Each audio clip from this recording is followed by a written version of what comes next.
तो आइए अब हम देखते हैं क्वेश्चन नंबर 3 क्या बोल रहा है। क्वेश्चन नंबर 3 ये बोल रहा है, देखिए क्या है कि tan a प्लस बी का वैल्यू √3 है and tan a minus b का वैल्यू क्या है 1/√3 है, जहाँ क्या है कि 0 जो है वो a प्लस बी से छोटा है और a प्लस बी जो है वो 90 के बराबर है या फिर 90 से छोटा है, ठीक है। और साथ में ये भी बोल रहा है कि a जो है वो b से छोटा है, तो आपको a और b का वैल्यू निकालना है, ठीक है। तो हम क्या करते हैं, सबसे पहले देखिए तो इसको यहाँ से देखिए तो tan a plus b equal to √3 है और देखिए तो √3 मतलब tan a plus b equal to √3 है, तो tan थीटा कितना होगा, जो tan थीटा कितना है जिसका वैल्यू √3 होता है, तो हम जानते हैं कि tan 60 का वैल्यू कितना होता है, √3 होता है। तो इसको हम ऐसा लिख सकते हैं, देखिए तो इसको हम ये लिख सकते हैं tan a plus b equal to tan 60 degree. देख रहे हैं दोनों का क्या है, यहाँ भी tan है, यहाँ पे tan से tan कैंसिल, मतलब दोनों का बेस को कैंसिल कर देते हैं। तो यहाँ से क्या हो जाएगा, यहाँ से हो जाएगा a प्लस बी का वैल्यू हो जाएगा 60 डिग्री। इसको इक्वेशन 1 मान लेते हैं, ठीक है ना। हम क्या करते हैं, tan a माइनस बी का वैल्यू क्या है, ये है 1/√3 और हम जानते हैं कि tan 30 का वैल्यू जो होता है 1/√3 होता है। तो इसको आप ऐसा लिख सकते हो, देखिए तो इसको हम ऐसा लिख सकते हैं tan a minus b equal to tan 30 degree, ठीक है। और यहाँ से देखिए तो बेस से बेस कैंसिल, ठीक है। तो यहाँ से हो जाएगा a माइनस बी का वैल्यू हो जाएगा 30 डिग्री। ये हो गया इक्वेशन 2। इक्वेशन 1 एंड 2 को देखिए, ठीक है। इक्वेशन 1 एंड 2 को देखिए तो आप लीनियर इक्वेशन इन 2 वेरिएबल में पढ़े होंगे, ठीक है। लीनियर इक्वेशन इन 2 वेरिएबल क्या करते हैं, लीनियर इक्वेशन इन 2 वेरिएबल में आप एलिमिनेशन मेथड से ये पढ़े होंगे, एलिमिनेशन मेथड, यानी यहाँ देख रहे हैं कि a प्लस बी और यहाँ a माइनस बी है, दोनों का कोएफिशिएंट लगभग सेम है। और अगर हमको क्या करना है कि अगर a को कैंसिल करना है, दोनों का साइन अगर सेम हो, ठीक है, और साइन सेम हो तो माइनस करेंगे, अगर साइन अलग हो तो प्लस कर देंगे, ठीक है। साइन सेम हो तो माइनस करेंगे और साइन अलग हो तो प्लस कर देंगे। कब, जब दोनों का कोएफिशिएंट इक्वल रहेगा। तो हम क्या करते हैं कि a या b में से किसी एक को कैंसिल कर देते हैं, तो b को हम कैंसिल कर देते, तो b क्या है, b का यहाँ पे साइन प्लस है और यहाँ माइनस है। तो हम जानते हैं कि अगर साइन डिफरेंट है तो दोनों को ऐड कर देंगे। Now adding equation 1 and 2, adding equation 1 and 2, equation 1 and 2 को ऐड कीजिएगा तो क्या हो जाएगा, देखिए तो a plus b equal to है 60 डिग्री और a minus b equal to है 30 डिग्री। ये देखिए तो ये दोनों कैंसिल, तो 2a equal to 90 degree, a का वैल्यू कितना निकल गया 45, a निकल गया आपको 45, ठीक है। यहाँ से a का वैल्यू कितना निकल गया 45। अब हम क्या करते हैं कि इस a को जो है इक्वेशन 1 या 2 में किसी एक में पुट कर देते हैं। Now A put in equation 1 या 2, ठीक है। Now A put in equation 2, हम 2 में पुट कर देते हैं। 2 क्या है आपका, यहाँ से देखिए तो a minus b equal to कितना है जी 30 डिग्री। तो यहाँ से आपका हो जाएगा a का वैल्यू कितना है 45 minus b equal to 30 degree, ये उधर चला जाएगा minus b equal to 30 of minus 45, तो ये हो जाएगा minus b equal to minus 15, minus से माइनस कैंसिल, बी का वैल्यू कितना निकल गया 15।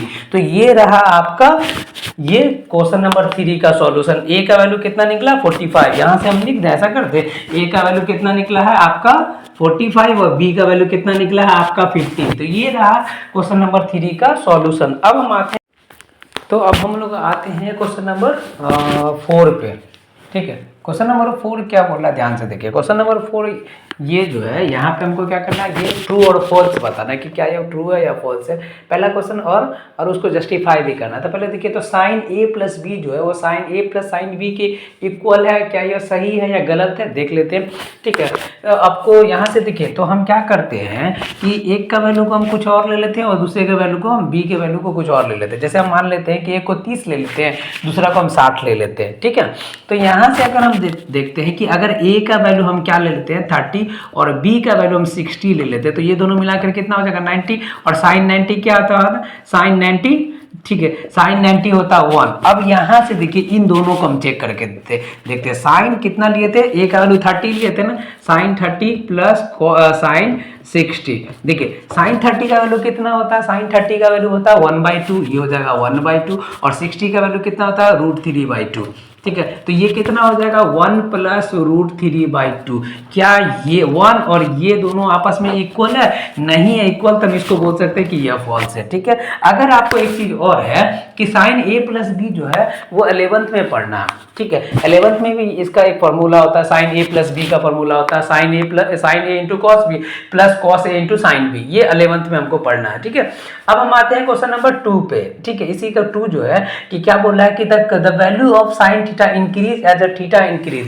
देखिए साइन थीटा जो है ना कहां से कहां के बीच में होता है? साइन थीटा जो होता है 0 से लेकर 1 के बीच में ही होता है। साइन थीटा जो होता है 0 से 1 के बीच में होता है। क्या होता है? 0 और 1। साइन 90 का वैल्यू कितना होता है? 1 होता है। साइन 0 का वैल्यू 0 होता है, मतलब 0 से 1 तक ही होता है। 0 से 1 तक होता है, मतलब क्या बोल सकते हैं कि ये कहां से इंक्रीज कर रहा है? 0 से कहां तक जा रहा है? 1 तक जा रहा है, 1 तक जा रहा है। मतलब हम बोल सकते हैं कि अगर थीटा का वैल्यू इंक्रीज करेगा, थीटा इंक्रीज करेगा तो साइन थीटा क्या हो जाएगा? इंक्रीज करेगा। ये नहीं बोला the value of sine theta increase as theta increase, जैसे थीटा इंक्रीज करेगा साइन थीटा अपने आप इंक्रीज करेगा।